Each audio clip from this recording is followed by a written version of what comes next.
Welcome, everyone, to the Two Old Guys Reselling Podcast, or this week, the Two Old Guys and a Gal Reselling Podcast. We Is would that like old? to. An old gal? We'll leave that up to you to tell us.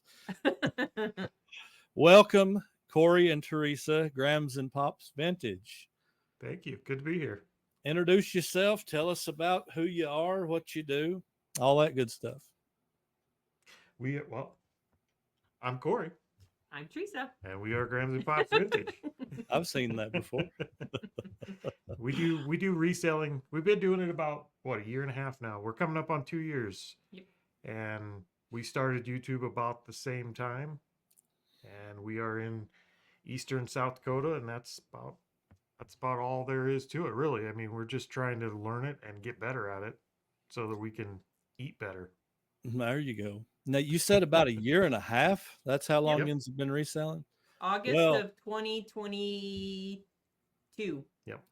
Well, I will say, just from watching you guys on your channel and seeing how you are doing, you have to be one of the fastest rising eBay seller teams, if you want to call it that I've ever witnessed. Because most people, it kind of takes some time to build up their knowledge.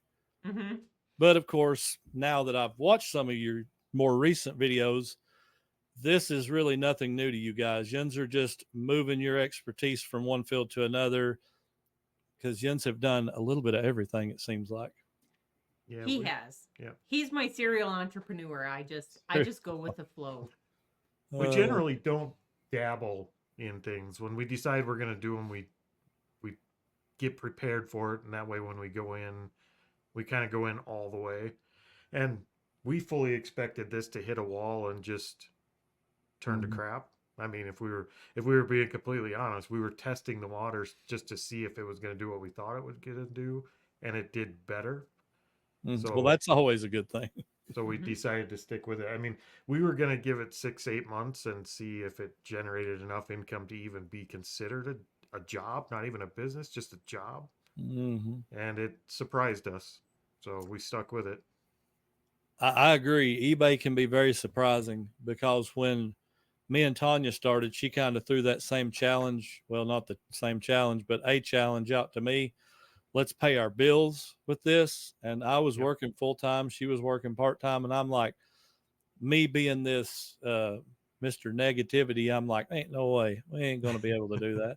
eBay is just for hobbyists, like you're selling an old movie or an old game or whatever. I did not have, and this comes from a guy that had been on eBay since eBay was, in its infancy.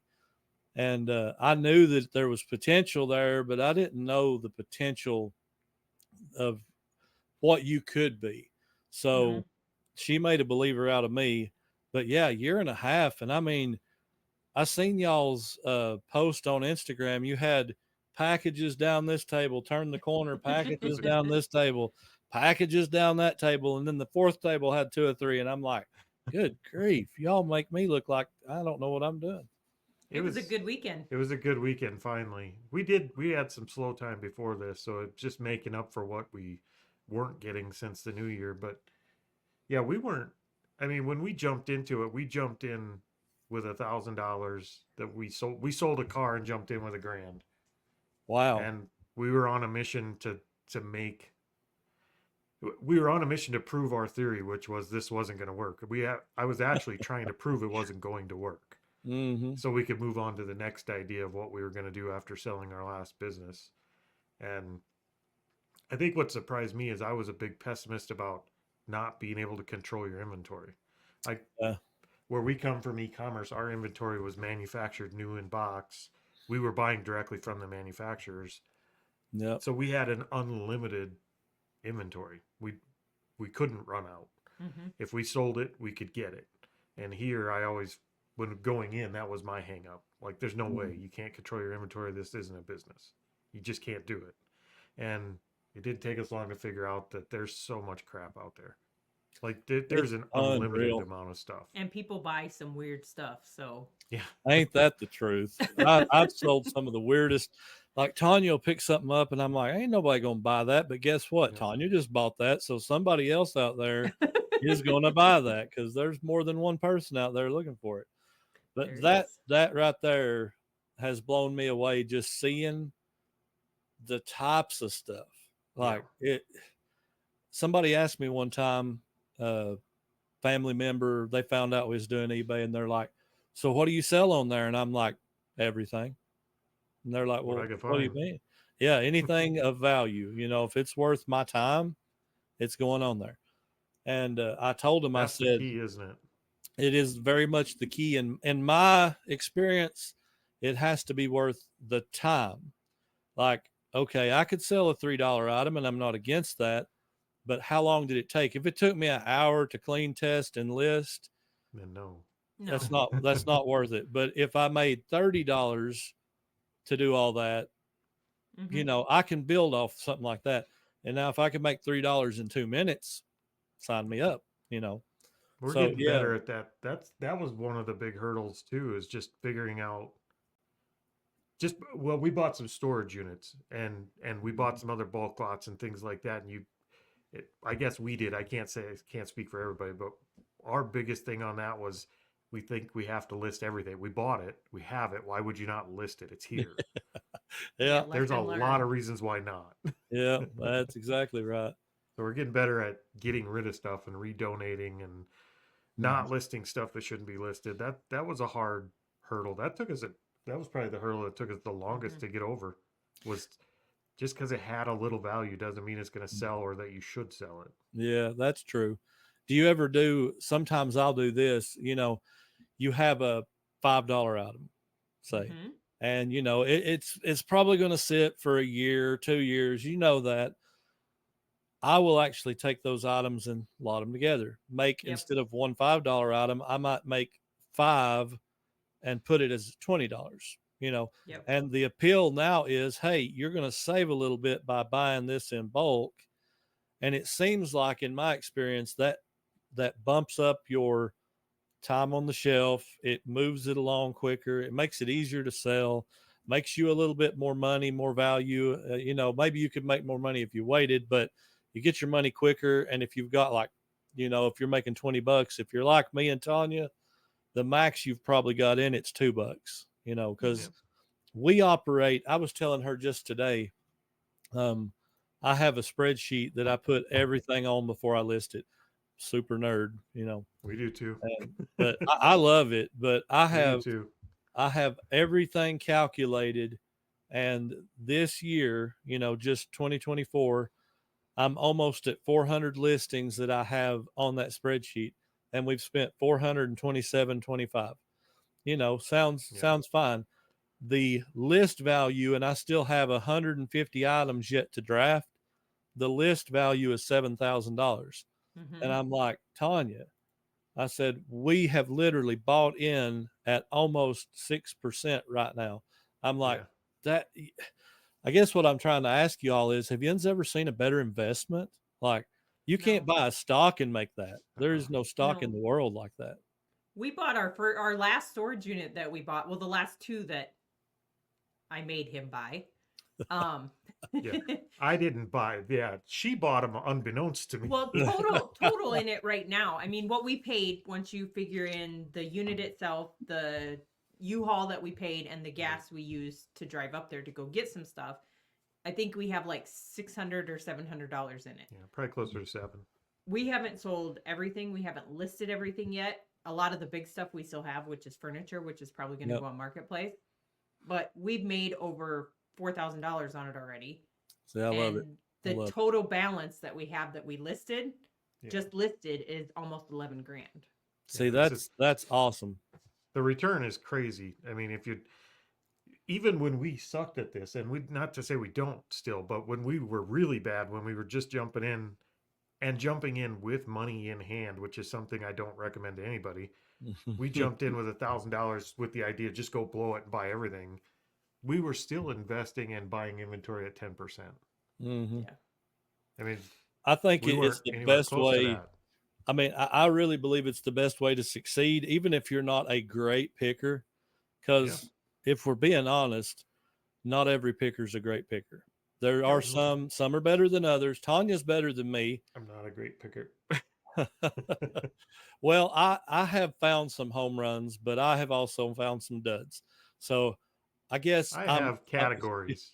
Yeah. Oh, yeah. Categories for sure. Tanya is Christmas. I stay away from Christmas because I'm like, okay, I'll buy the Christmas and I come home with trash. Tanya, she buys the Christmas and she's selling all kinds of stuff. Me, not so much. She buys a lot of our bread and butter stuff. I tend to buy I'm more the risk taker. I'll buy a cargo van full of sealed 1988 football cards. Like she wouldn't have made that purchase. Yep. So I buy big buys like that. That is probably one thing that I have never succeeded at on eBay. If I had to say I'm a failure in one category, it's sports cards. I've never really. I wouldn't. We don't recommend selling them individually or getting them graded.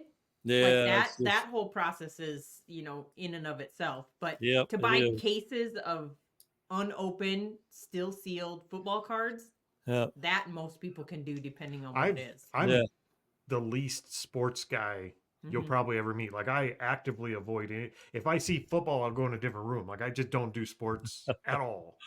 So I didn't know anything about sports cards. I actually asked in a few Discords we were in if these cards this year, these type of cards were even a good investment. Should I even buy them? And I think everybody that I asked told me no, run. They're junk. Really? And we made a lot of money off of those cards. But I comped them out. I looked them up on eBay and they were selling. And they were selling for like $150 to $200 a box. And I was paying less than $10 a box. Well, I mean, there you go. So, yeah. So I bought them all. Now, I guess I lied. I have done sealed boxes before. But yeah, as far as like singles, I've sold maybe 5 or 6, and the return is not great. No, we've sold some. I think we make like 50 cents maybe off a card. They definitely helped us boost in the beginning. Now they're by far the smallest part of our sales. Like we sell a box now and then, and we're not in a hurry. They're not going down in value. Yeah, I mean vintage cards new in box are not going to go down in value. Well, you can't get them nowhere else. I mean, you're probably going to be one of the only sources for that. So and I think we're probably 18 to 20 grand in the profit on that buy already. Jeez. If I burn the rest in the driveway. Oh well. Well, and part of what we sold off the first set that we had, which were the wax packs. Those sold really fast, and then we got the cello packs, and we have 2 different cards. We have a small box and we have a big box. We sell the small boxes all the time. Well, wow. Once a week, whatever. But the big boxes, because they cost more, less people buy those. So we have a whole bunch of those left over, just not the smaller packs. Now, I don't know if Yuns watch every video or not that we put out, but Tanya has really, really made some huge scores on silverware. Does ever do anything? Yep. We got a hold of a set of Oneida Brahms pattern. Okay. And while we were out in Cincinnati for the reseller rally, we were sitting on the boat doing whatever, and I got a cha-ching, and I look at it, and a set of 4 forks for $60. Wow. Yeah, we got into silverware kind of the same way you did. We got into it. We started looking at silverware more after watching a few of Scott and Christina's videos. They've got it. They've figured that out quick. Like just. And I've actually talked to him. He's called me a couple times and we've talked about it. Like that right there is something if you filled this shed up, I could have like 20,000 listings of silverware. Otherwise I'm going to have like 2,500 of everything else. Yep. So the footprint of silverware is awesome. I love the storing of it. Even if you had a tornado, it couldn't pick the shed up once it had that much silverware in it. That's right. And if it did, you better run. It gets heavy. Yeah. I was going to say, I know we struggled in the beginning to figure out how to, I had a tote. Well, identifying them. Now there's an awesome website that you just take a picture of it and it just tells you. But storing it, I had a tote, like a small tote that was probably about this deep that I stuck them all in, and it happened to be on the top shelf. Oh no. And so getting that down every time, it was like, oh, this is horrible. So we went to our local thrift store, and we actually got a hold of How many drawers are in it? It's like 40 drawers. I think, yeah, there's like 40 drawers, and the drawers are about this big. Yep. And so I just take a different pattern, whatever pattern I have, and I just stick them in a drawer. And then I It's a know good that idea. that's where they go. So I started doing it with his tools, the few tools that he picks up now. But organization with the silverware is key because there's so many patterns, and like if you Oh, get it's into it, you're gonna start unreal. buying a lot. Yeah, it's unreal how much there is. I have a whole lot to list yet. Oh, well, we've picked up a few more sets. Tanya found that set like right at the end of yard sale season here. Yeah. So it's like now we're just like, oh, can't wait, you know. But that was You never find them when you're huge- looking for them. No, never, ever. No, the one we made the most money off of is the one that we spent the most for. Because typically I don't Yep. spend more than, $5 for Yep. a bag of silverware or whatever. And Yep. that one was in the case, still in the case, and it was $30. I'm like, oh, I don't know. That was that's so hard. $30. I don't know why spending $30 is so hard when you know it's got that much return value, but sometimes that's hard. I mean, it can be. Well, I You mean, get the into problem that pattern is of spending $2 on everything you buy, and it's it's hard. You become cheap. yes, Yep. you do. Oh, that's funny. Well, that's awesome. Well, we've went through like half my questions because Jen's explained it all. So we was talking about forks and all that. What would you say is your favorite single thing or category to sell? She likes her dolls.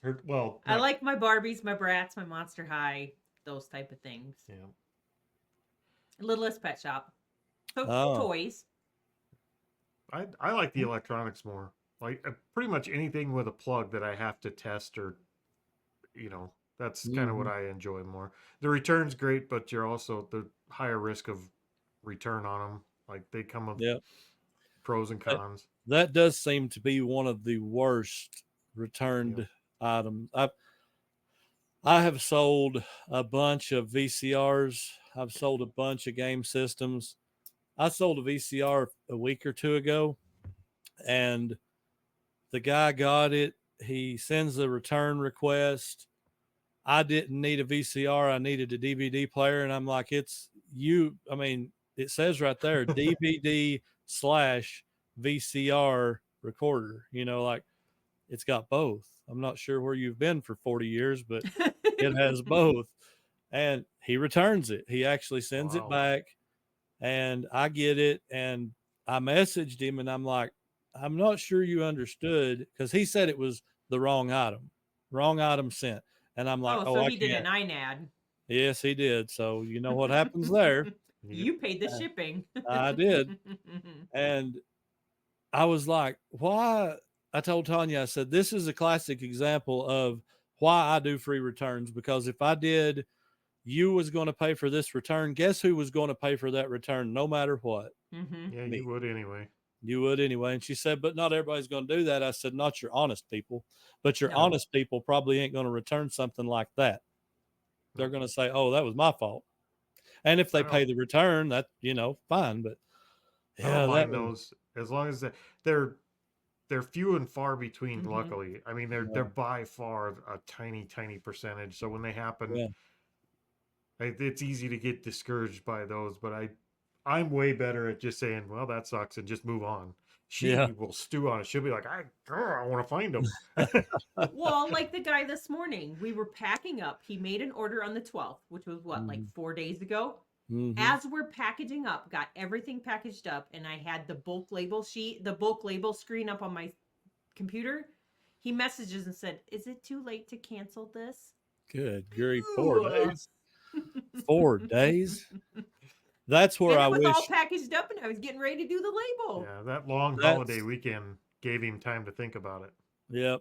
That's where I wish eBay had some sort of policy in place. If you cancel after the first 4 hours or something, you pay a restocking fee. Yeah, Yep. like Yep. 20% restocking fee. Yep. That See, would we used cut to out have about that. 90%. Yeah. We used to have that in our old e-commerce business. It didn't Mhm. matter if you canceled 10 minutes after, there Mhm. was a charged you restocking fee restocking on fee. everything. And Mhm. it did prevent a lot of return. There was a lot of people that called to return it. They were like, I don't want this, I'm going to return it. And once they found out there was a restocking Mhm. fee, they decided to keep it. Like Yep. it does discourage a lot of dishonesty. Yeah, it does. And eBay has to be one of the easiest places to return something. Yeah. Like, I mean, eBay and Amazon, I'm surprised. I guess I don't know which I would say is worse because Amazon, I have noticed in the last year, anytime I have to return something, by the time it's scanned at wherever I dropped it off, they scan it, the return's in. It's like Yeah. Jens didn't even get it back. So I could just send you an empty box or whatever. But Yeah. I don't know. Those two have to get gamed more than anybody else out there. People take advantage of it. We know people that take advantage of it, and Yeah, it's unfortunate, but they make the rules. they I do. mean, they I understand why they do, and it does increase sales, but and Yeah. I'm sure a lot of people way smarter than me have figured out that they win more than they lose. So, Yep. Oh yeah, but it absolutely. does create an environment for that kind of stuff. We It did does. change we do have the free returns on 95% of our stuff. We did switch our clothes over to buyer pays returns Yeah. because Too many try we it just on have had guys. so many people that Yeah. are try it, wear it, return it, that it just got annoying. Yep. That's kind of like your seasonal Halloween Yeah. and We so don't on. sell Like much of that. I don't sell a lot either because you get hey, I rented this and now I'm returning Yep. it type Well, thing. didn't Chris do a whole video on it, like He that did. goofy hat that he sold or whatever it Yeah, was? he And did. they They returned it like 2 days after Halloween. Like, after Halloween, yep. I can't figure that one out. Some rocket science going on there.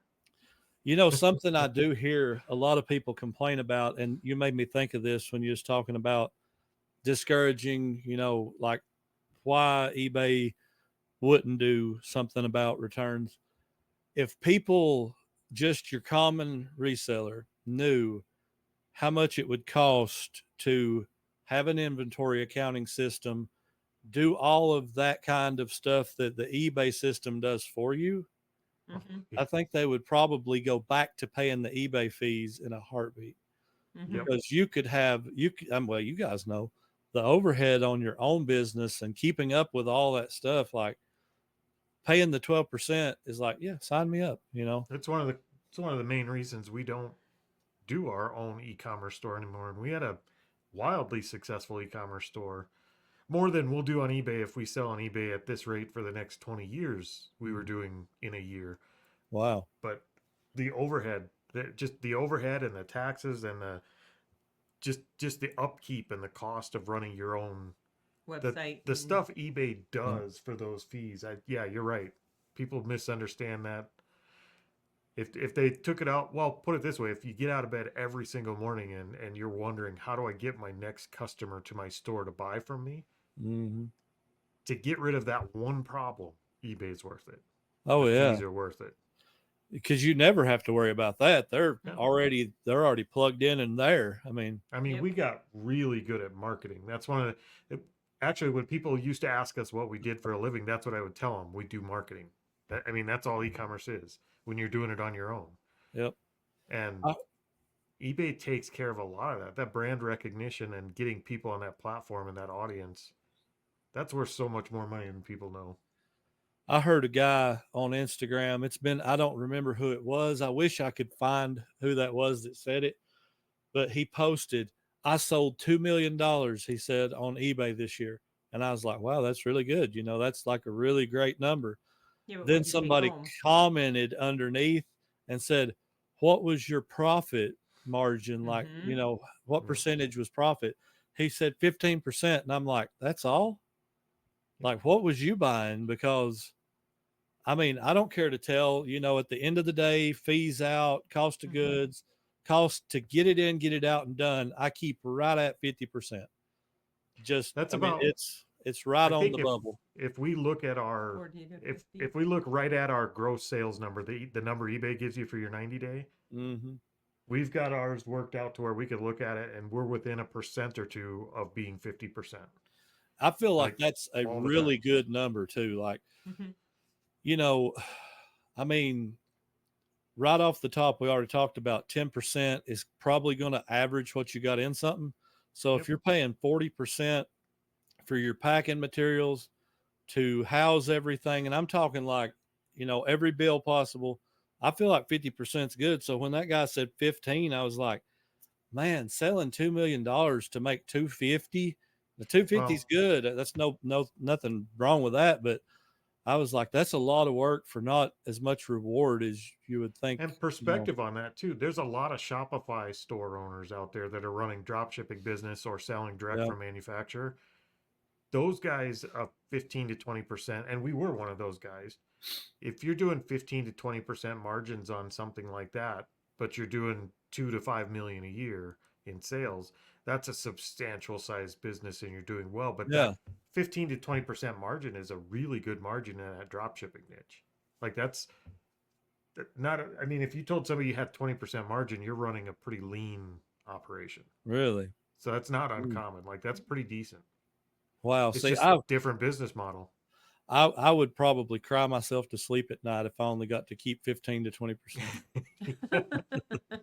we didn't mind in ours because we No. were it was very rare we sold anything for under $1,000 per item. I Wow. mean, we were selling stuff Wow. between between 5 and 2,500. yeah, and that was Man. our average item price. And Yeah. a lot of people bought more than one item, and so when it's $1,000 and you keep it 15%, it's a little easier to handle that. That is easier to handle. If I sold a $5 item and only got to keep 15%, That's different. that's Yeah. way different. That's why a lot of people don't do the 15% drop shipping like on small ticket items. You hear a lot about high ticket drop shipping because you're selling stuff that's $1,000 and up, and that's kind of the game we were in. We were selling, well, we sold tiny house stuff for Compost. building tiny homes, Yep. composting toilets. Refrigerators, washer dryers. Yep. I So it was all watched pretty your video. expensive. I watched it. I was like, they sold those little toilets. That's so cool. We do. I have one out in my shop still. Do Yep. you? That's so cool. I should have called you guys when we bought our camper. What a nightmare. Oh my God. We bought this camper, like no joke. We got it a really good price, like $4,000. And it was a fifth wheel camper. It was actually not bad looking. We was planning on doing some renovations to it anyway. And as soon as I pull the floor up, like all the subfloor is wet and rotten. And I'm like, oh no, I'm not in for this. So then I start pulling the wallpaper off and it's molded all the way around. I'm like, I told Tanya, I said, just shoot me, just, right now. But I just light We- it on fire. I- That's a $4,000 hit I'm willing to take. I almost did. I put it on Marketplace or some local sales deal. This guy hits me up. He's like, hey, I had it for like 35. I was just trying to get out of it at this point. Yep. And because it was still, I mean, somebody could fix it and have a $15,000 camper, for a couple grand. And the guy says, hey, I would give you 3,000 or 2,900 or something like that. And I'm like, come get it. Yeah, and there's a lot of people, that was a big thing during COVID, was people buying those campers and revamping them to, to fit their needs, whether it be, because most newer campers are pretty cool looking, but when you get into those older vintage campers, they're really dated. I remember, I think you talked about that in one of your guys' first episodes, if I remember right. Yeah, we did. I think I remember when you sold that. Yeah, it was around probably the first few episodes. Yeah. Yeah, it's been 6 or 8 months ago. But man, we had all these plans. Like we done bought furniture. It's just Tanya's looking at campers the other day, and I'm like, don't do that. Don't do that. We sold ours. Three campers. Yeah. We had a bumper pull, we had a fifth wheel, and we sold that one because it had the spots for the kids to sleep. And when the kids all moved out, then we upgraded to a bigger camper that just had more space in it. And then we and then realized we sold it too. when the kids moved out, you don't really use a camper much. Yeah, that's true. That's true. Now we'll wait for the grandkids to get old enough, and then we'll get another Mm-hmm. one probably. There you go. Well, Tanya was actually like, we should just sell our house and move in a camper. And I'm like, you can run away from me right now. You imagine trying to run away from me in a camper? See, I'd do that in He a would do heartbeat. that. I would do that tomorrow. I would sell everything here, move into a camper tomorrow. I know she wouldn't. So, and it is, I mean, we are super fortunate with the space we have for inventory and stuff. So as long as we're doing something like this, we'll have to stick somewhere, because I couldn't imagine renting storage units all the time. I could not imagine having y'all's building. That would be awesome. Two. It's a blessing and a curse, because you tend to stack a lot of dumb crap in there that you don't need. Yeah. So the more space you have, the more you fill up. That's true. You've seen my new totes, right? I have. I'm packing it to the ceiling right now. I like the clear ones. Somebody was just asking in one of the groups the other day, what do you do for inventory? And I commented, everybody says banker's boxes, and I'm like, I can't see what's in a banker's box. I can't see how full it is. And they just have to be clear. I don't care if they're clear white, if they're clear blue, whatever color they are, as long as they're clear. We were doing inventory on a few yesterday, and we were able to actually see what was, like, you see how full they are. So we did inventory on two and combined them. Yep. If those were banker boxes, they'd probably sat there for another year before we realized they were low enough to combine them. Oh yeah, I tried the banker box thing, and I was like, nope, never again. I got rid of them. And these totes, they're not huge, but these shelves I got are 4 foot wide, and 4 of those totes fit absolutely picture perfect in there. Yep. There's no space behind it dead. I mean, there's like that much room in between the totes. So it's perfect. But what I loved about it is exactly what you just said. If you pull that thing off, like if the worst happens and you sell something and you can't find it, oh gosh, Yep, I've had that happen. You can go down through there kind of glancing and looking real quick. If that don't work, you slide it off. I mean, it's so much faster. And I've heard channels argue that totes are horrible and some love them. And I always say, to each their own. If it's working for you to do boxes, do boxes. You know? Yeah, you gotta, and that's what I like about eBay, man. This can be so much for so many.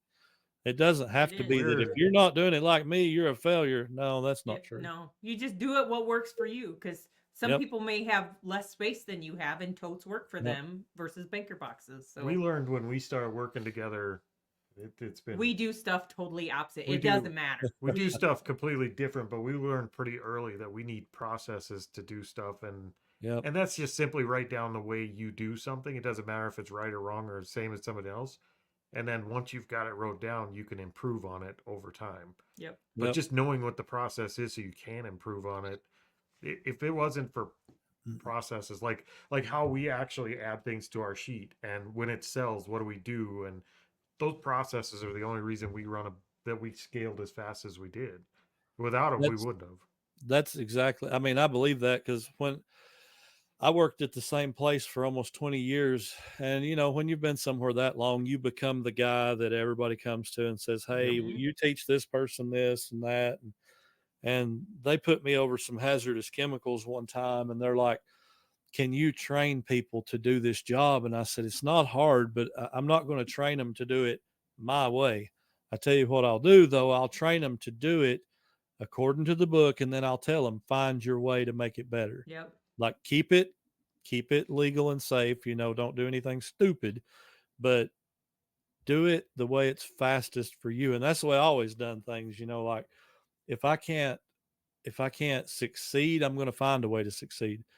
And I'm a big guy. Like when I was working there, I weighed 275, 6'4", 275. And I have quite a bit around the middle, and you have these guys that are like 20, and guys and girls that are like 18 and 20 years old. And at that time I'm 35, and I'm out there smoking them. And I'm like, y'all ought to be ashamed. Y'all ought to be running circles around us older folks. And like, the one trainer we had, he was 65 years old, and he would outwork everybody in there. And even me, I'm like running to keep up with him. And it's just, You got to I think make it work for you. by the time you get to the certain age, when you're that young, you don't like your job, you're not going to work hard. By the time you get to a certain No. age, you're in the job you want to be or the job you have to be in, and you just Yeah. figure you better start working. Yeah, we that's used when true. we had employees, we actually had them write down like we had one employee that sat at the front desk and we told her write down what you do for this process, and then whenever you do it, if you find yourself taking a shortcut to do it faster or better, change the process. That way, if you ever leave, we could just take this piece of paper and give it to the next person. Yep. Yep, Like that's pretty that, smart. it was all about refining how you do it. It makes you better at it and faster at it. If you're not getting better at your Absolutely. job, then I couldn't imagine. Once you get to a certain point in a job where you don't think you can get better at it, if you're not looking for a new job, then I don't. That's foreign to me. I get to the best I could do at something, and I got to do something different. I'd get bored. I still know him, but I knew a guy was around him quite a bit, and he started his own mechanics shop. And he told me, he said, I don't ever intend on going up on my shop rate, like a huge amount. He said, if inflation shoots up 25%, obviously I got to do something. But he said, what I intend on doing is to pay myself more, you get better at your job. Like Yep. if the book says this job is 4 hours and you get really, really good at what you're doing and you can do it in 3 hours, guess what? You made more money. Charge the book price and then go hustle and make more money. And I was like, that's a good way, because I mean, I'm sure y'all have heard the argument too, like, oh, yuns are stealing from people and selling it on eBay. Like yuns gave that person $1 and sold it for 100. Why didn't you tell them to do how to do that? Well, I've actually told people how to do it, and they're like, oh, I don't want to. It's So like, here, you we just take it and do it. Our Like last video, we our ran in. picking video, that the lady asked us, "Do you guys sell on eBay?" We're like, "Yeah." They're like, "The fees and stuff are too high. It's too much work." Well, we had one lady that came up to us, and we were at a garage sale, and she had a whole lot of like NASCAR stuff, Yeah, we which sat I'm out not there. interested in. So I went through and I just showed her, this is how you go in and look it up. If you want to sell it Yep. on eBay, do this, this, and this, and you'll Well, and probably sell it. It wasn't worth a ton of money, but she had a big Sentimental. collection of NASCAR stuff that was her husband's, and they were under the impression it was worth a mini fortune. Like it was Yeah. the Beanie Baby collection. Oh yeah. And she was asking about eBay and finding out how to price it. She was telling us, I don't know what it's worth. What do you offer me? And so we showed her how to look stuff up on eBay. We spent quite a bit of time there. We did. And she was pretty tickled when we left that we took the time to actually show her. Like, we weren't interested. We weren't going to buy it. Yeah. So I've done that same thing, and people will just kind of be like, no, I don't have time for that. And I get that. A lot of most people will, don't. yeah. Yeah. But then on the flip side of the argument, it's like, well, why do people get if I was to buy a $1 item for myself to take home, nobody ever has trouble with that. Yep. But if Then I you're buy a bargaining on $1 it. item, if I buy that same $1 item to go sell for 20, they're like, you're a thief, Yeah. But it's kind of know. like I seen Bama Jaybird last week was on the show, and he said those same people that argue that, he said, ask them if they've ever had somebody at a garage sale chase you down and say, hey, you paid too much, come back, take some of this back. It works both ways. True. No, we usually don't get too many comments like that because we don't do a lot of picking videos. We do mostly what sold videos. We do say what we paid for it. So we've had a few, but not many of those. And honestly, with those ones, just take it with a grain of salt. I think the move on. canned response would just be, as soon as you send me the difference, I'll do it your way. Like, you pay my bills and I'll do it your way. I don't care. Yeah. Well, those same people don't care that Windex is making a fortune off of, selling a $4 bottle that probably cost them $0.25. I mean, they they have no problem with that. Yep. But you did it. Well, you're evil, whatever. Yep. Or my thing is the people that come out and say, and I don't know if it's correct, but the people that say that resellers are the reason, or that resellers are stealing from the less fortunate by buying from Goodwill. No. There's a lot of people that say that you go out and you bought from Goodwill, therefore you're stealing from. Well, I've got great news for anybody listening to this podcast. We almost don't ever buy anything from Goodwill. Not anymore. We don't. I mean, we have a Goodwill that's pretty new still. It's like 2 years old. We used to buy a lot there, but it's got so horrible that we That's don't it. even We go in. did too. We try every time we go in on a Thursday. We hit 3 Goodwills.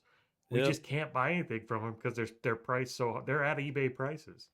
Ours is And probably half, we just don't. you know, and if you buy something, you got to be really careful. They don't test anything at all No. at ours, and they'll throw out ceramic stuff that's broke all to pieces. Like they don't Yep. even Yep. look at this stuff. No. But no, I mean, It's a rare day when we walk out of a Goodwill with anything. Oh, we did the other day. decent. We walked out with a whole bunch of Starbucks cups. oh really? Well, that's good. I mean, There were there was 4 of them. 4 Starbucks mugs, and then there was one that was, what is the name of that? I don't remember. But there was Oh, Good Mythical Morning. yeah. Okay, I've It's heard a of that. YouTube or whatever it is that my kids watch. Yeah. So, but Some we gave that podcast, one to my yeah. daughter. So, Oh, okay. So yeah, we did come out with 4 Starbucks cups, and we will probably make a couple dollars on those we will make more. if than we a ever couple take them dollars. out of the pickup. They're still in the back of my truck. But you know what's so funny about that? You're stealing from other people argument. Most, I know not every thrift store is this way, but a lot of thrift stores are set up to help some need-based Mhm. deal. So it's like saying, you robbed these people. Yep. No, I actually just Help Donate help them. these other Yep. people. And that's the Yeah. purpose. The purpose is not Yeah. for people to be able to come in here and get everything they want super cheap. That's not the Mhm. purpose. If it is, you're going out of business before long. Since that, what do you think we got? Probably $40, $50 worth of profit out of those 4 cups, maybe if Probably. we list them all. So there's maybe $50 worth of profit there. I think we spend 99 cents a cup, so we got $4 in it. If somebody wants to do a job for themselves, if you want to help the less fortunate, find $4. If you can't find $4 and you're going to say you're that misfortunate, get a hold of me. I'll help you with the $4. if you'll actually get off the couch and put the PlayStation down and go to Goodwill and do it, I'll give you the $4. Yeah, that's right. They just won't. No, we But typically we don't donate our stuff to the Goodwill. We take Yeah. it to our local thrift store. Yeah. Or a Um, mission or one. There's a church-based one that's in a town close to us, or we end up taking a lot of stuff to St. Vincent de Paul. Yeah. So we did the same thing. We had one. It was the one that helped misplaced children. mhm. It was a church-based thing too, and they did like a lot of, I'm sure y'all have it too. Some people that just don't want their kids, they'll end up Mhm. giving them up or whatever. Yep. So in between time of they're going to an adoption center or a foster home or whatever, Yep. the in between time when there's nowhere to go yet, this place would take them and take care of them and all that for that period of time. So we would always take our stuff there. Yep. And I would rather do it that way than to donate it to a major corporation, because Yep. no matter what Yeah, if people there was think, one you know, around here, I Goodwill, would definitely do that. yeah, Goodwill is going to make money. I mean, their name Goodwill's doing alone fine. is going to, their name alone is going to bring in plenty of donation stuff. We've never seen an empty parking And now lot. they sell on eBay too. So I know. We've Yeah, got they're a a good charity. They're a for-profit business. They ain't doing bad. Yeah. The parking lot's Yeah. always full. Ours is So, always full. yeah, ours is too. It's always full. We have 3. 3 I think we have 3 in Wow. the town we go to. about an hour away from us. 45 minutes away from us. Man, we've got one here in our town. We've got another one 30 minutes away. And I think, there's one in Knoxville, which is right at an hour away from us. We don't go to Knoxville very much, hardly ever. We basically stay in our hometown. We've got about 10 thrift stores, but like we're talking here, they're all so high priced now. It's Mhm. it's That would be really unique hard.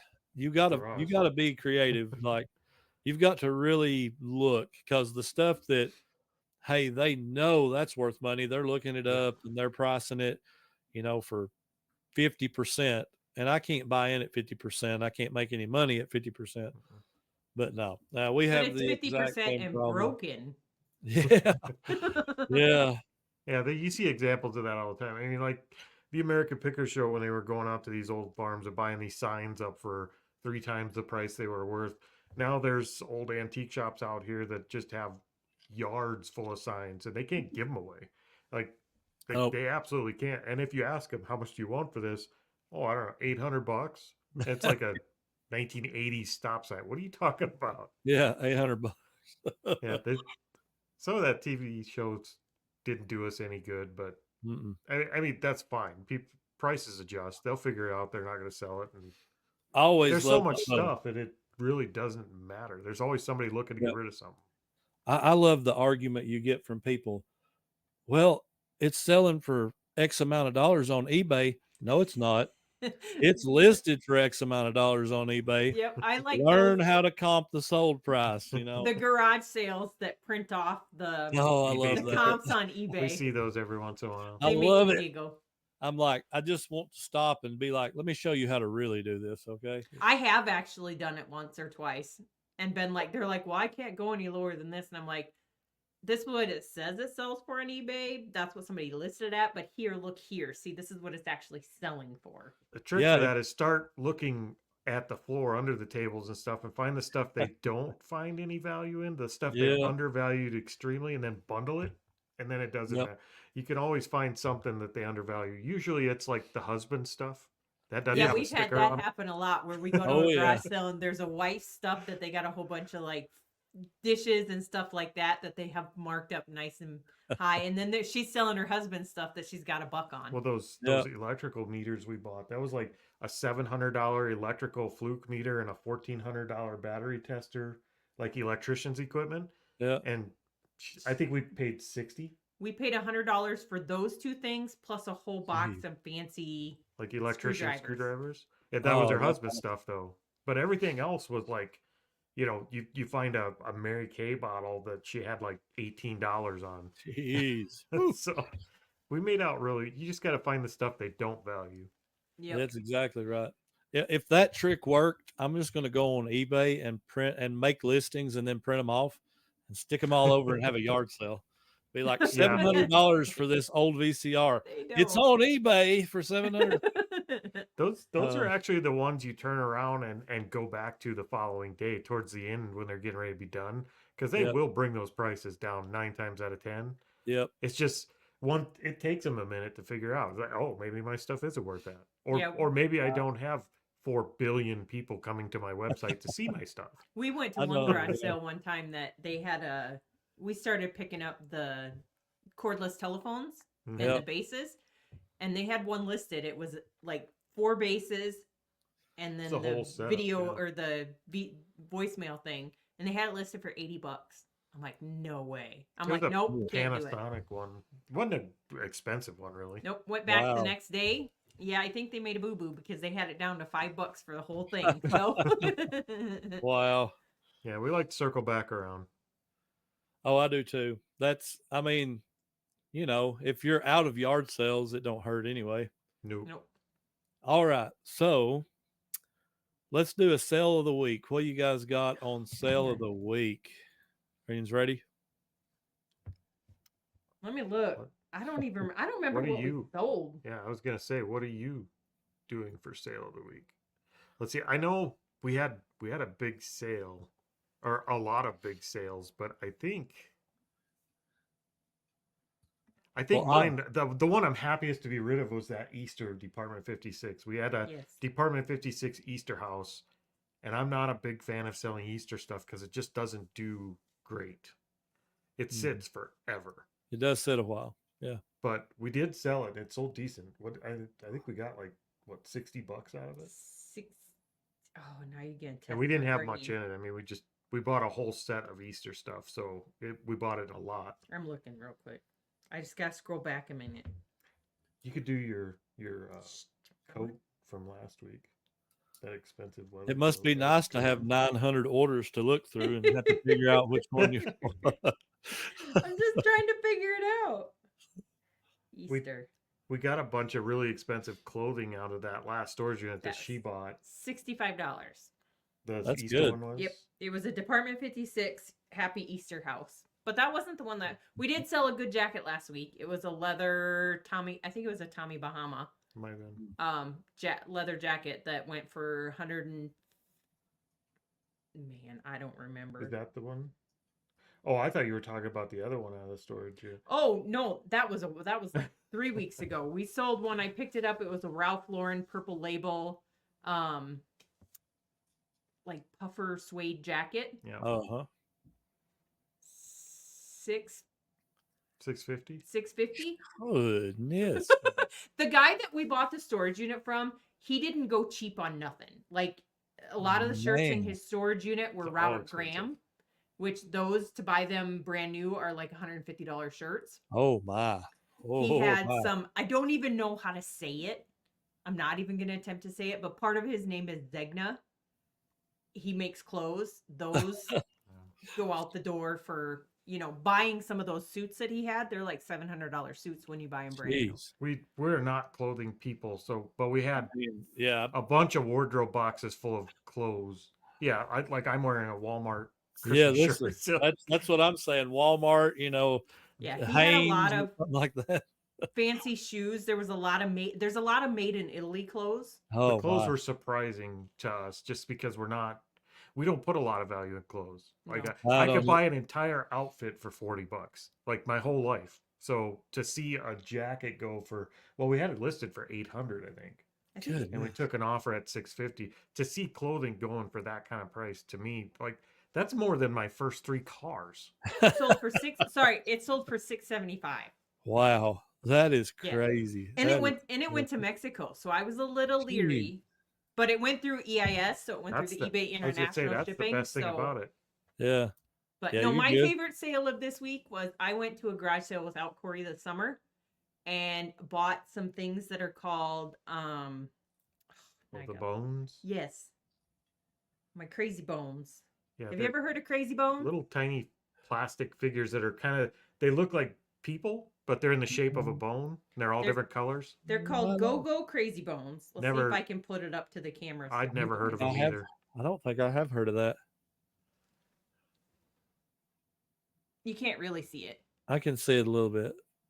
But they're like Huh. they're all different shapes, they're different characters. It's a game. I didn't know it was a game, but Wow. I paid $6 for the whole thing. I separated some off that are specialty ones that will sell by themselves, but I sold that whole set and it was only on the store for 24 Yeah, it hours was and I very- sold it for $50. Nice. So I like those ones. Yeah, we are starting to lot stuff up more. Yes. I'm going to be looking for Go Crazy Bones now. Go Yeah. Go Crazy Bones. They're just Go little Crazy. like hard plastic characters. That's cool. Well, I sold I'm always, not always, but I am sometimes surprised at how good old cameras can be. And this one's not old, but digital cameras and old cameras. This Oh, is yeah. just a Sony CyberShot DSC W810. And I found a bunch of comps around 120, 130. Mine had the box and mine was in perfect shape. And I'm like, I'm just going to go 150. Well, apparently I underpriced that thing because it sold in went like fast. 8 hours and it was We gone. learned that too. We pick up, that's one of the things that we always watch for at garage sales are the point and shoot cameras. Yep. And we've even gotten to the point where we'll spend money on brand new batteries for them just Yep, to be I've able to done test that them. too. If parts only, they sell for a decent amount. Yep. Yeah, that's kind of the trick we do with all electronics. We look them up parts only. When we buy electronics, we assume they're junk. They don't work. Yep. And if it'll sell parts only for a good enough profit, then we buy it. And if it works, then that's bonus money. I Oh, yeah. love cameras. Cyber shots, the Yep. handy cams. Handy cams, if you ever get your hand on a handy cam and I've it's had a a- decent one, The Sonys are always those usually are pretty really good to buy. I've sold a few of them, a couple. That CyberShot, I don't know that I'd ever sold one. So when it sold that quick, I was like, well, that must have been better than They I don't sit knew. around long. No, and if It you have a didn't. battery and a charger, that makes them so much better to sell. That one had 2 batteries. It had the charger. It had the book. It had the box. It had everything. Yep. I don't get it either because the phone you're walking around with has a camera 10 times better than any of those little point and shoots. Yep. Yep. I don't know what they like about them, but they sure are hot right now. Yeah, I like that part. And I'm not on Whatnot very much anymore, ever. Mm-mm. But if I'm ever there watching somebody, like if y'all had a show, I'd be watching it or whatever. it never fails that somebody will come in and say, "You got any cameras?" And I'm like, I'm just going to start collecting cheap cameras and do a whatnot show with just cameras and see what happens. Yep. You know? That's going to be the new video game at garage sales. People are going to come up, got any cameras? Yeah, you We got any make cameras? fun. Yeah. We make fun of video game people and t-shirt bros. I'm a. That is actually kind of what got me started on eBay is video games, Yeah. not like buying bulk of stuff. I would just find something I knew was valuable. And, Mhm. if they wanted $1 for it, I'd buy it and I'd make me 30, $40 on it. And If you were doing that during COVID, video games were insane. I know We it missed shot that the wave. market. Oh man, Thankfully. it shot that market through the roof. Like, Yeah. Do you I go up mean, to them at garage sales and say, "Hey, you got any video games?" if it looks like there's a promise that there might be, I will ask, but not very much anymore.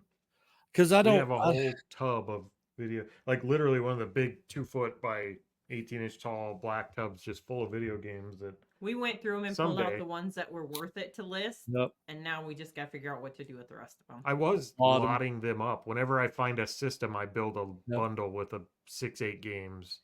Yep. But it'll take me 10 years to get rid of all the video games we have that way. Bump it to 20 games with it or something. I mean, Yep. because they're so, it's like DVDs, Yeah, there's some DVDs out there you can make 15, $20 on, but most of them are like $3. We just I mean, we just sold 800 and how many 821 DVDs in cases tonight? Wow. We sold that. for $150. Yeah. Wow.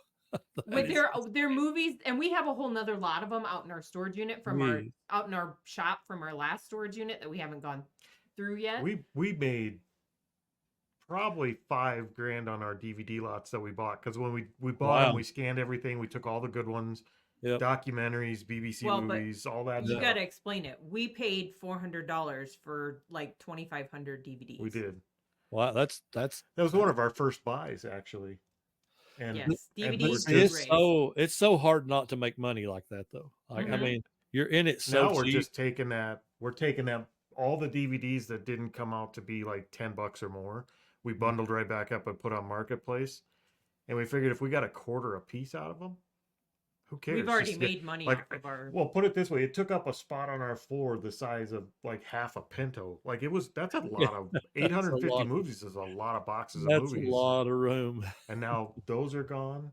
We got rid of a whole collection of Stephen King books that weren't worth listing individually. We sold them as a lot today on Marketplace. On Marketplace. Okay.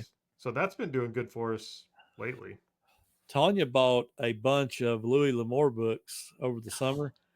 I heard bundled those do well. I absolutely hate those books. We had to read them in school for history class. I'll just throw this out there. I like old Western stuff. Yeah. Bonanza and, The Rifleman. I like all those shows.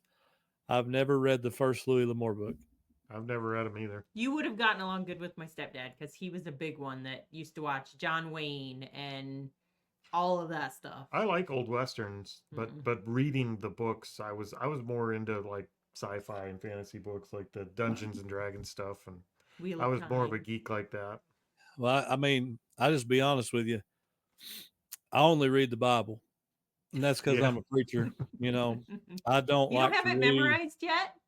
Some of it. I don't read much of anything anymore. My eyes have gotten so bad the last 5 years that now with these glasses, I've had 20/20 my whole life, and now all of a sudden, every day my eyes are worse. I swear.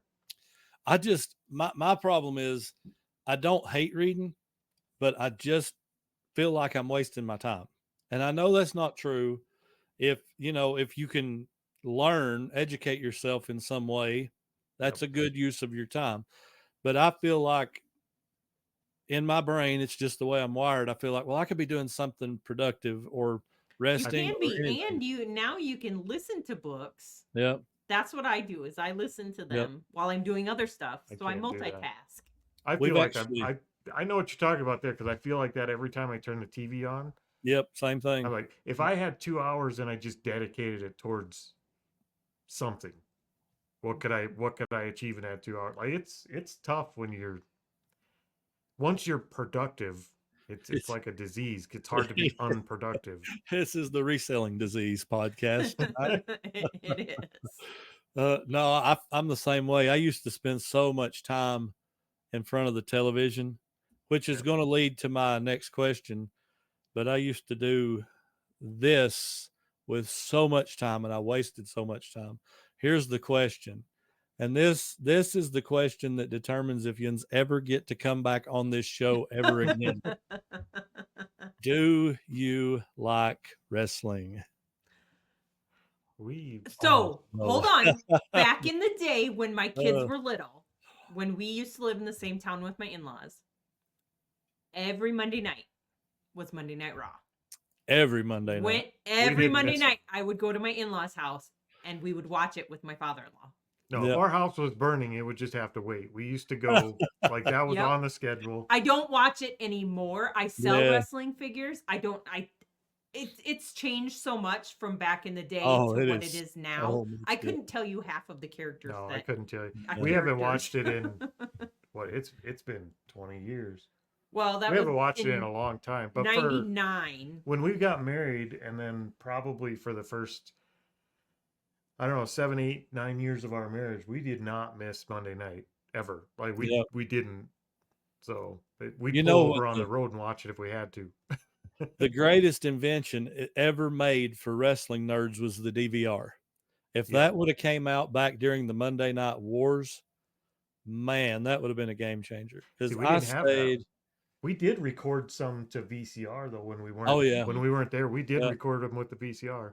Yeah, back in the day when you could turn the VCR to channel whatever, and then hit that little button where it made the TV do it, and you could turn the TV to channel whatever. You could watch Raw and record Nitro, and that's what I did. Yep. And then Nitro started replaying, like immediately after it went off, it would just replay. So I'm watching Raw, and listen, I'm like a 16-year-old, 15-year-old kid during this time. So I'm watching Raw, and then 11 o'clock Nitro hits. So I'm watching Nitro till 2 a.m. Hey, guess what? You got to get up at 6 o'clock and go to school. I did that every Monday night. We did giggle listening to you talk. Was that last week when you were talking about how you used to pay the $50 for the pay-per-view? Every time. I'd have divorced you. That almost we were wrestling fans, but not pay-per-view wrestling. Like we were the poor people that we were fans, but only to the point where it cost money. Yeah. Well, I went to shows and everything. I mean, I was a super fan. This might shock you, but they did not have a lot of WWF or WWE shows in South Dakota. I believe that. The opportunities were low here. Yeah, like once every probably 5 years they would bring them into play No, I'm kidding. I don't know how. I don't know if they've ever been here. Well, I don't know. It's kind of like anything else. They go where the money's at. Yep. They're in it to make money. So we had Jelly Roll come, so really? Wow. Well, not back then though. No, not back then. Now we do. We have a big in the town we go garage sailing in.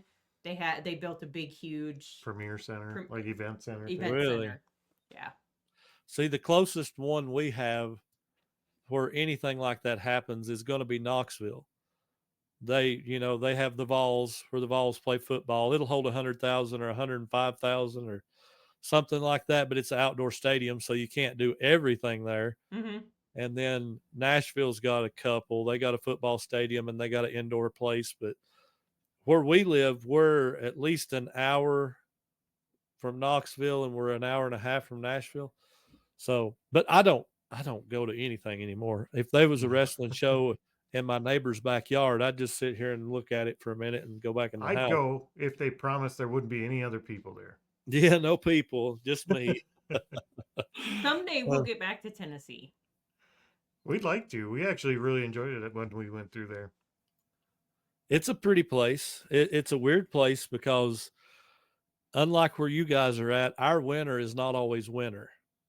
It can be fall today, winter tomorrow, and spring the next day. That's South Dakota here sometimes. Really? Well, we have just hold your seat, wait 5 minutes, the weather will change. It will. When I left home in South Dakota when I was 18, and went out to North Carolina for a few years. We had a winter. I think we got 2 inches of snow, and I think everybody down there by Jacksonville told me that was like the most snow they'd had in years. Wow. And like the roads are not built for it. Like the roads just get.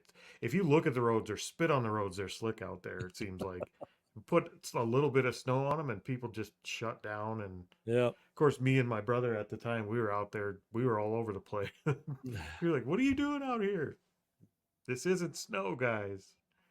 Yep. This is just fun stuff. Yeah. Yep.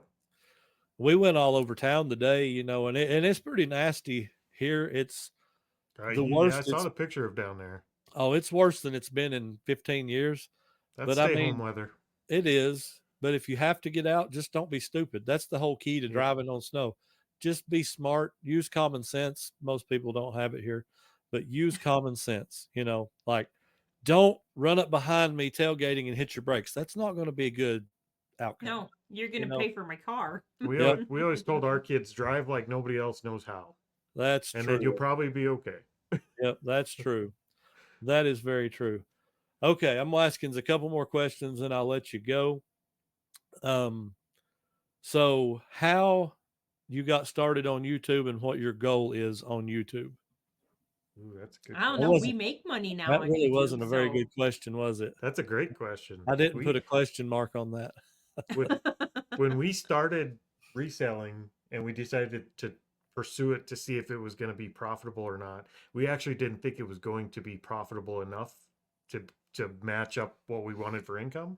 Mm-hmm. So we started YouTube at the exact same time. Well, Corey started YouTube at the exact same time. Yeah, I it used to joined be later. it used to be just me on the YouTube side. But the whole goal with it was to get it to 5,000 a month in profit from YouTube and 5 from eBay. That was the whole original plan. Mm-hmm. And within the first month that went out the window, and that was no longer a plan because I realized eBay was way easier than we thought it was going to be. Not that it's easy, but it was way more profitable, way faster than we imagined. Yep. And YouTube was not going to cut it. And we found that out right away. But it did kind of take the place of kind of, you get off work and you come home and you sit down and watch TV. It wasn't that. Like our creative outlet, or mine anyway, was to come home and edit videos. So we do get some enjoyment out of it. And now we actually get a little bit of income. Not much. I mean, nobody getting rich over a grams of pops on YouTube, trust me. But it's a little bit, so it helps. I think YouTube is definitely a long game for sure. Oh, yeah. Mm-hmm. And the bad part is, a lot of times by the time you get where we're at, where the money's starting to come in, I mean, and I don't mind saying, I mean, we're only pulling in like $100 a month, maybe. Mm-hmm. You know, so we're right in that range. It's nothing that's making any difference in our finances at all. Yeah.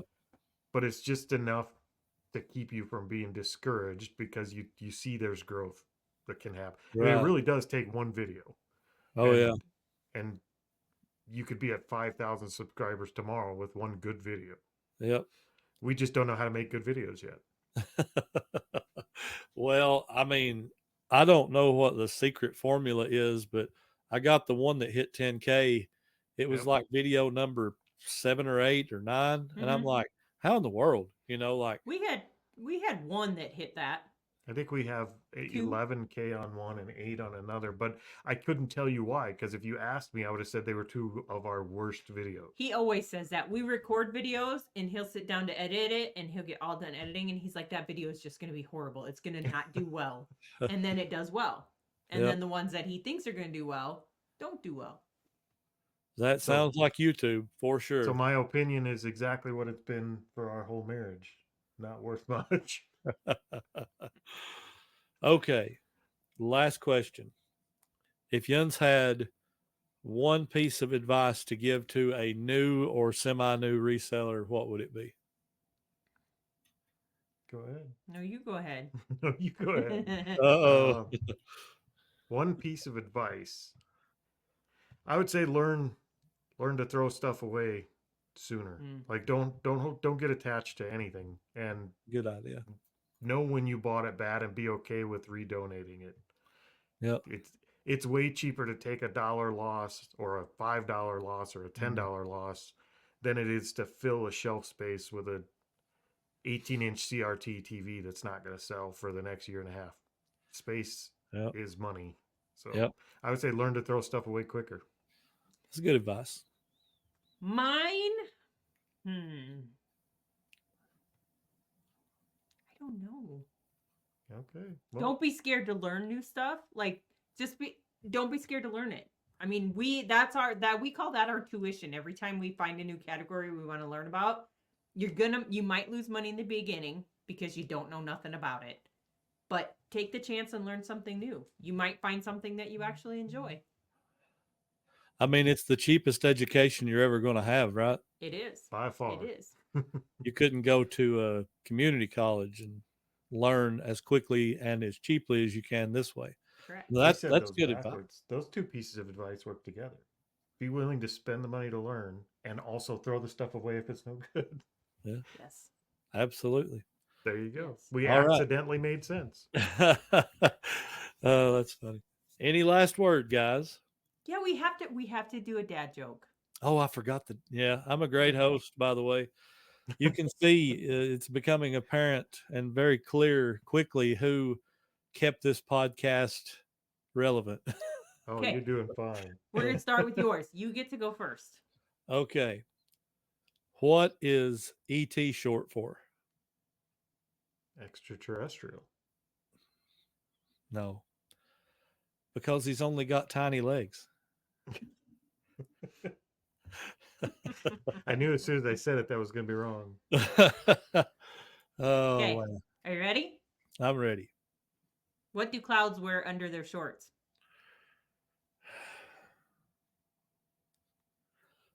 What do clouds wear under their shorts? I'm usually good at getting these. Let's see.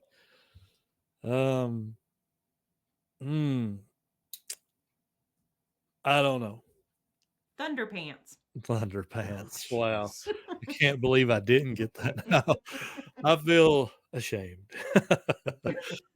All right. Is that your collective dad joke or do you have one? That Corey? is our collective. Yeah, he dad doesn't. joke. After that one, I have to opt out. I have to opt out. I just scrolled through a list of dad jokes, not garage sales. Dad jokes. That's how I do them too, because I'm not very good at telling jokes. He did make up one after we left our daughter's house one time. I don't remember It's the exact probably- details of it, but he thought it was so funny that he was dying laughing sitting in the car. And I called my daughter to tell her about his joke. And they thought it And was he stupid. was dying laughing while that. And then I called my son to tell him. And he'd just sit there and just randomly start laughing on the way home. I crack myself up more than anybody else, and that's a good way to live. That is satisfied, just happy and content. It's nothing healthier than a laugh. That's right. Hey, that's true. I got a Bible verse for that. Yeah, Yeah, there should be like 6 or 7 verses for there that. should be. I mean, it says a merry heart doeth good like a medicine. And it's true. It is true. There's a lot of science behind that says if you're happy and Healthy. just a joyful person, you're way healthier. Yep. See, you could be healthier. Uh-oh. Corey's health is about to take a decline, I do feel. My sense of humor is not universal. You- Little oh, suffocation while he's sleeping. Okay, Uh-oh. if anybody hangs around to the end, and they probably do on your podcast more than ours, I don't think they do. I will say we have the Plains to Profit coming up in like 35 days. Yes, go ahead and For plug anybody that. that's Yeah. interested, there are still tickets available. It's 23rd and 24th of February in Omaha. Plainstoprofit.com is the website. If you're interested in tickets, we're going to have a blast out there. There's going to be like Resell Rabbit's going to be there and he's going to be talking. Crazy Wow. Flippin' Mom's going to be there. Like it's going to be a pretty cool event. That's cool. We I have can a party bus Yep. with a stripper pole. Which will not be used. Corey, you're not going to use the stripper pole? No, Well, I just No. figured with that shirt, you might be doing something. I ain't got the moves. Like I'll try, but I think I could Well. empty that party bus pretty quick. Take the video because I have a feeling, and this is not a fat joke, Corey, but I have a feeling it's going to be one of those videos where you're hanging on upside down and the pole goes pow, and you're on the ground. I just hope I can hang on to it. Yeah, there's no way. Ain't no way. I'd slide right now. Yep. You would be able to, most of those, you would probably be able to touch the top with your Yeah, I'll just hands. hold on and stay. That's the way the monkey bars was in school. I could just like walk and hold on to the monkey bar. That's no fun. No, I was like 6 foot in 8th grade. So yeah. Oh, All I my was- siblings, I am one of, I guess my youngest sister is the shortest of us. She's like 5'5". yeah. But all of my siblings, all of my brothers and my one sister are all, I don't know how tall Tanya is. She's pretty close. But most of my brothers are all over 6 foot. That's probably why you got into sports more than I did. When I joined the military my junior year, I did split op for basic training. I went to basic training at 119 pounds and like 5'9". Wow. Like I was a tiny little, but I made up for it in my adult life. Like I overachieved. Wow. Yeah, I was always too fat for sports. Like I wasn't fast enough. And then after I got in high school, I had too many from being too fat, too many bad knees and, that type of stuff. And I never could do it. So I just didn't. Now that's me. Yep. All right, guys. Well, anything else you want to add? And go check out planestoprofit.com. If I could drive out there, I totally would come. But I don't think I'm going to fly. Because I've been on one airplane in my life and I was 5 years old. Well, Really? The cool Yep. thing is if you did fly and you land in Omaha, the airport's like 4 miles from the hotel. There's a shuttle. that's You cool. literally don't have to, like, getting to the airport is the extent of your transportation responsibility. Beyond that, you're covered for the whole event. So, Wow, that's pretty cool. Yep. Now it sounds like you guys have that all figured out. yeah, it's going to be a lot of fun. It sounds like and looks like it's going to be one of the better reselling things that I've seen. We Like hope so. I've Oh, come seen on. a bunch. Your party this year was pretty cool to watch. So We had a great time, but I mean, it was just a simple, we Mhm. didn't have much to logistically figure out. Just Tanya No. took care of the food. That was the biggest part. There's a lot Was- to putting one of these on, more so than we would have given it credit for. Like Oh, anybody yeah. that does one of these, if you could support them in some way, do it, because man, there's a lot of stuff that goes into putting one of these on and making Right. it halfway successful. We've got a really good community. I will say that We do. because after the event was over and, a week or two later, I got 3 or 4 messages from 3 or 4 different resellers. Hey, if you guys do one next year, we're totally down to either sponsor it or come help, set it Mhm. up, blah, blah, blah. And I'm like, that's pretty cool. Yep. And, people don't think like this, but you got to have tables, you got to have chairs, you got to have Yep. this, you got to have that. We were fortunate enough. I went to the church and stole a bunch of tables and Yeah. chairs. You And borrowed. You didn't steal them. You borrowed. pastor's privilege. Yeah. But I went and grabbed it and, threw it in the trailer. We set it up, took it back after it was over. I mean, not everybody can just go pick up 20 Nope. tables. You've got to either buy that or rent that or get a venue that has that or whatever. So, I mean, yeah, the logistics of it can be a nightmare.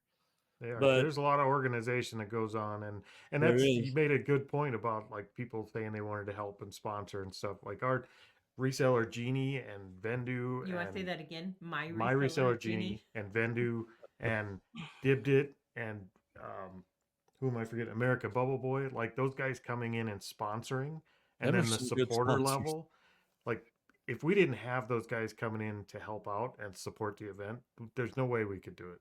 Like Yeah.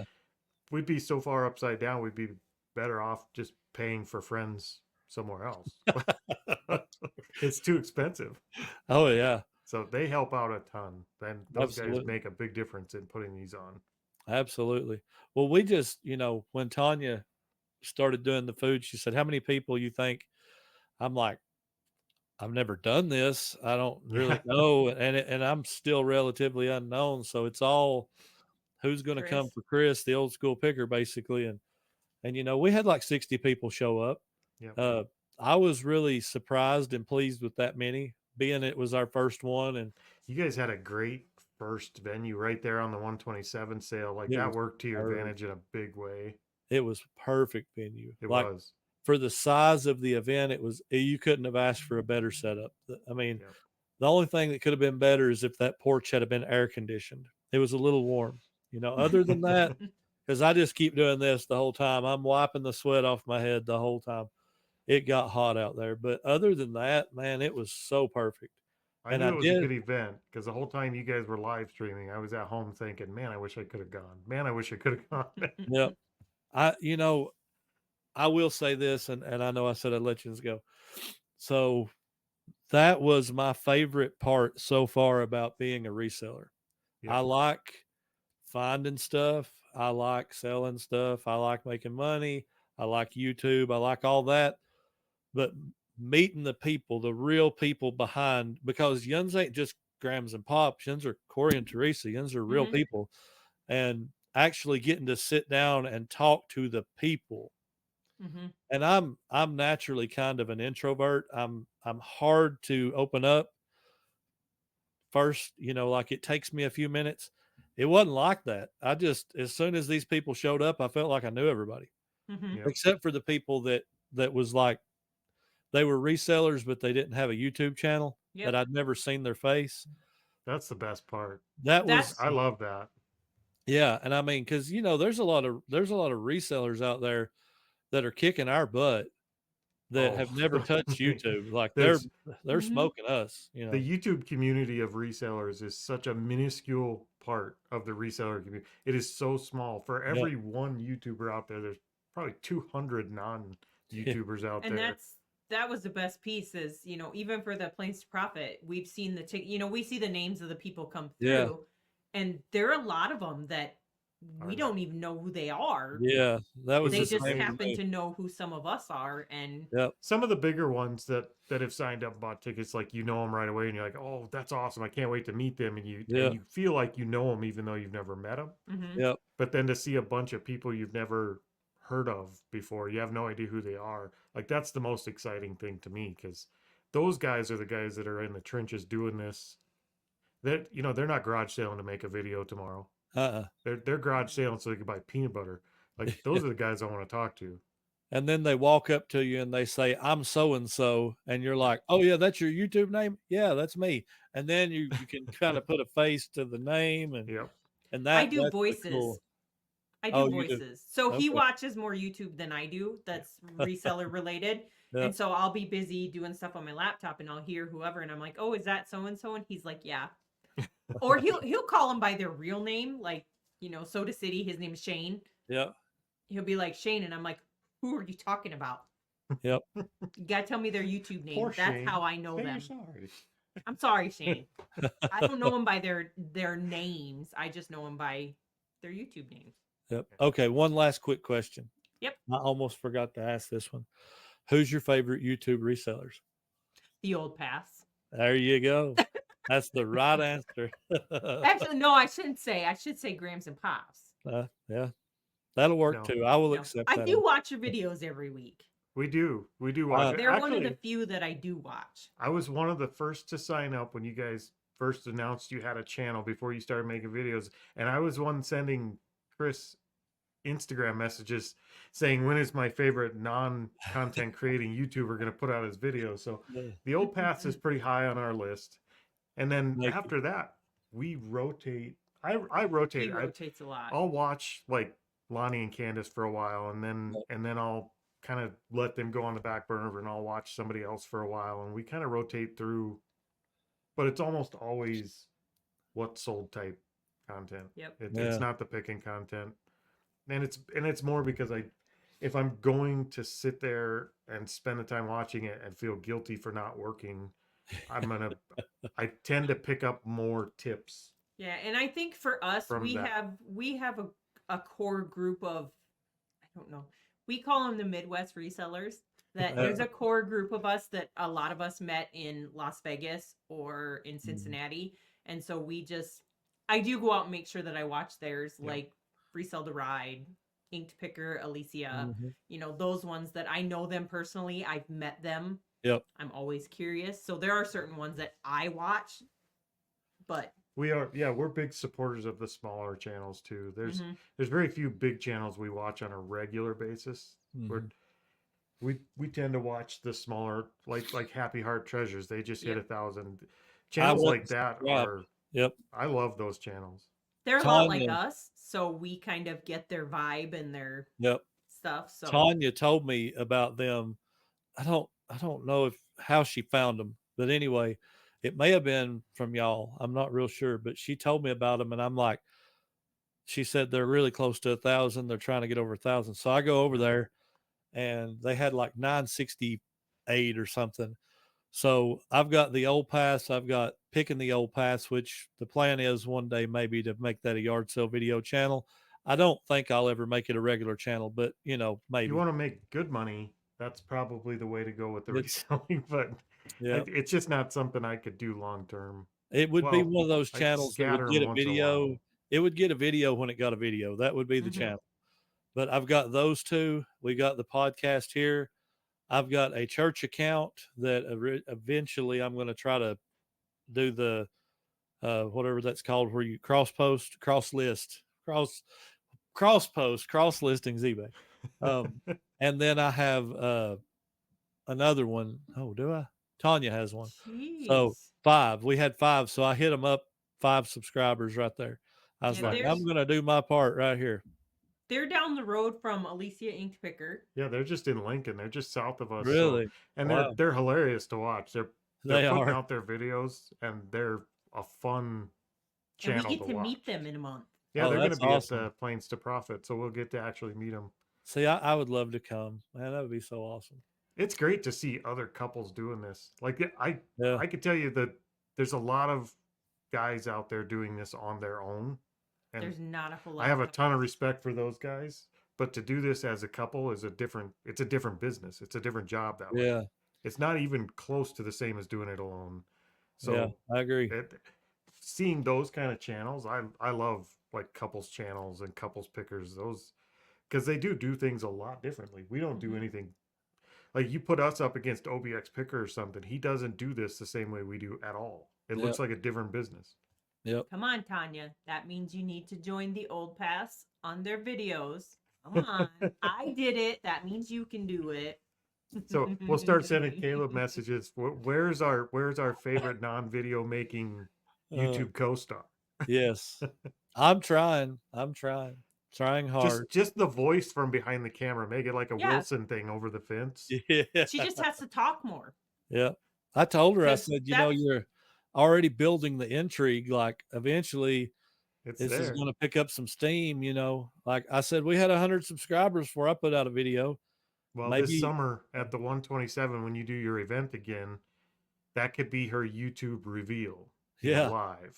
I thought it was going to be this last time, but only one person brought a camera, and I didn't have one at the time. And Chris was filming our table. She managed to get away from it, and I'm like, that is so We not did that. fair. When we did the Trash to Cash event in Vegas, Yeah, when there we was did that one, cameras everywhere. we wore our Oh, camera God, yes. almost the whole time I had a camera on. Yeah. But when we did the resale rally in Cincinnati, we went the complete opposite of that. I barely took my camera out. I just enjoyed the event. Yep. And I wasn't worried about creating content. Well, I think part of it was when we went to Vegas, that was our very first reseller event. So you're Yep. getting to meet, the big ones, Dave, Carrie, Kevin, so it was more like, I want to say sticker shock, celebrity shock, whatever. And after that first one, Sticker it's shock. sticker shock.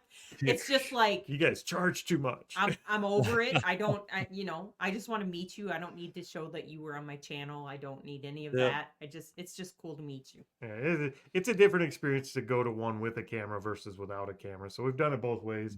I like doing it without the camera. I like the genuine conversations that are not being recorded. Just sit down with another reseller and talk. You tend to get a lot more out of it when you shut the camera off. So Oh yeah, absolutely. I think that's part of Tanya's problem is she's afraid of how she's going to come off on camera. And it's like, I've already done it. And I mean, I look like a big dork. So I can tell you we'd have been canceled 100 times over if it wasn't for editing. That's the secret. Don't do lives. You have edit control. Yep. Teresa's got a Yes. potty mouth. And And she get us in trouble. this is very much a live channel, and that's how I broke in, was in this live type format. So Mm-hmm. I felt like I had an advantage when I went on camera. I'm like, I already know what I'm doing, like this isn't hard. Now I Yeah. just got to pretend like that I'm talking to you, and Yep. it never was an issue for me. And I've heard other people that's tried to start their channels up. They're like, how do you do that? And I'm like, you've Just get on got there to and talk. imagine that people are watching you. You think about My somebody watching you. my first 10 videos before she joined the channel, if I republish those, I hid them. They're like private now. Those were some of the most horrible, awkward. Like I looked like a middle-aged stalker. Like See- there was nothing good about those videos. They were And- so bad. We do good on the videos of us together, but lately we've noticed he does like YouTube shorts or whatever they are, the reels. Yep. And we got our first haters on the reels. Whoa. Somebody called me a Karen. Short form is not Uh-oh. a friendly place. People will eat you up on short form. Yeah. Yeah. I don't get it. I'm one of those guys, like, if I don't like what you said, I'm just going to move on. Yep. Mhm. Like, I don't see the point in needing to straighten you out or correct you or help you figure out what you said wrong. You're grown. If you say something stupid, that's on you, and I'm going down the road, like Mhm. I never have understood it. And what good's Well, it going to do anyway? if we ever say something stupid, come back next week, give us another chance because we say stupid stuff all the time. Yeah. There's a good chance we didn't mean it. Yeah. But typically he's one that says don't talk back, don't Engage. engage with them. Yeah. But dude, It's hard. we so engaged with them that day. I think we've only ever deleted one comment from our channel ever. Like Really? in the history of our channel, we've deleted one comment, and it was like a very personal attack. But Yeah, somebody called me naughty names. other than Wow. that, we usually leave them up and we just ignore them. But it's hard. I mean, the longer you're in it, the more of those you get. You can't not take them personal a little bit. Yeah. I mean, it is what it, and I think about it like this too. They don't know our situation, but we don't know theirs either. So I try Nope. not to stereotype that and say, oh, this is some kid in their mom's garage. It might be, and it might just It be might be a grown adult. it might be a 40-year-old in their mom's garage, Just so want to ask, yeah. just who hurt you? Yeah. Why are you broken this way? That's right. Yeah, you never know. All right, guys. Well, this has been fun. I've had a good time. Yeah, we enjoyed it. Oh, and by the way, I hit my 3,000 hour monetization mark Nice. the other day, and actually I hit it hard. I'm at 3,200 almost, so I blew you're gonna three crank That was right through it. quick. Yeah, it's honestly, if I have another video like I had last week, I'll hit 4,000 this week. Yeah, I don't they come anticipate quick that now. happening, but yeah. But Well, no, I can help. I'll just go find my other account and I'll just let your videos play in the background. well, thank you. There's two people doing that now that have said that same thing. I didn't ask anybody to. They're just Yeah. like, make it one. Nathaniel and Ashley, Lucky 7 Auction. He said, make a playlist and I'll turn you on every device I have. Yep. I'm like, why? He said, because your hours will go up. I'm like, Yep. well, that's very thoughtful. I appreciate that. I never thought about doing it that way. Next We time had I'm a in couple people Walmart, I'm do going to that go to to all the us. computers and turn them The all on. hours were the toughest one to get. We hit our 1,000 a month or two before we hit our watch hours. So those are the toughest ones to get. Well, that 10K video blew me past 1,000. Like I picked Yeah. up 500 from that thing. I'm at 1,360 or something. And I literally just finished all my AdSense stuff yesterday or today for the 3K. So, I mean, and on the podcast, we're at 912. So we're not far away there. We've got plenty of hours on the podcast, but Yeah, you guys killed us on that. We were hoping to beat you there. It just didn't work. well, I it's need to slowed bring back down. Teresa on the podcast, and Hey, then there maybe you we'll go. shoot up some. There you go. Secret I weapon. could probably get a word in edgewise with Ken. So Ken likes to talk. mm-hmm. If nobody knows that, go check out the Reseller Clickbait podcast. Then a podcast is the great place for him because that's what they are. I think he was made for that. He was made for it. He's good at it. Awesome. Well, guys, I appreciate you being here, taking time to talk with us. I've had a good time, good visit. Yeah. And we'll do it again soon. Any last words? I think we're good. But what do you? Oh, I do have one. One last word. Hasta la vista, baby. Hasta la vista. Thanks, guys, for watching. Until next time, this has been Two Old Guys and a Nice Young Lady, and we are out.